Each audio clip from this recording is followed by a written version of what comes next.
MPSC भरतीबाबत उच्च न्यायालयाचा मोठा निर्णय, 10% जागा या रिक्त ठेवण्याचे निर्देश। नमस्कार, मी प्रियंका आणि तुम्ही पाहताय आय लव्ह नगर न्यूज। एमपीएससीचा अभ्यास करणाऱ्या विद्यार्थ्यांसाठी एक महत्त्वाची बातमी आहे।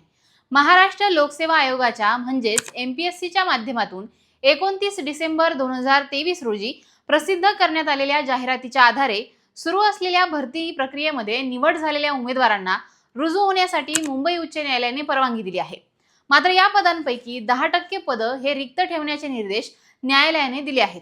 महाराष्ट्र राज्य सामाजिक व शैक्षणिक दृष्ट्या मागासवर्गीय एसईबीसी आरक्षण कायदा 2024 हा 2023 मधील जाहिरातीला पूर्वलक्षी पद्धतीने लागू होऊ शकतो का, याबाबतचा वाद आता न्यायालयासमोर आहे। न्यायमूर्ती सुमन श्याम आणि अद्वैत एम सेठना यांच्या खंडपीठासमोर गुरुवारी 6 ऑगस्टला 3 याचिकांवर सुनावणी झाली आहे। या याचिकांमध्ये 29 डिसेंबर 2023 रोजी प्रसिद्ध करण्यात आलेल्या जाहिरातीच्या आधारे होणाऱ्या भरती प्रक्रियेला आव्हान देण्यात आलंय।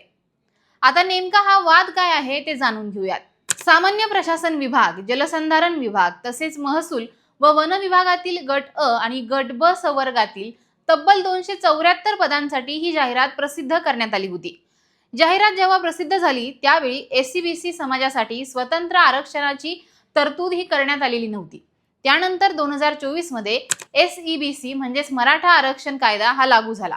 या कायद्यामुळे 10% अतिरिक्त आरक्षणाची तरतूद झाली असून त्याचा 2023 मधील जाहिरातीवर पूर्वलक्षी परिणाम होतो का, हा मुख्य प्रश्न याचिकांमध्ये उपस्थित करण्यात आलाय। याचिकाकर्त्यांच्या म्हणण्यानुसार पूर्वलक्षी पद्धतीने आरक्षण हे लागू केलं तर खुल्या प्रवर्गातील गुणवत्तेवर निवड होऊ शकणाऱ्या उमेदवारांच्या हक्कांवर परिणाम होऊ शकतो। राज्य सरकार आणि एमपीएससीने अजून या याचिकांवर उत्तर दाखल केलेलं नाही।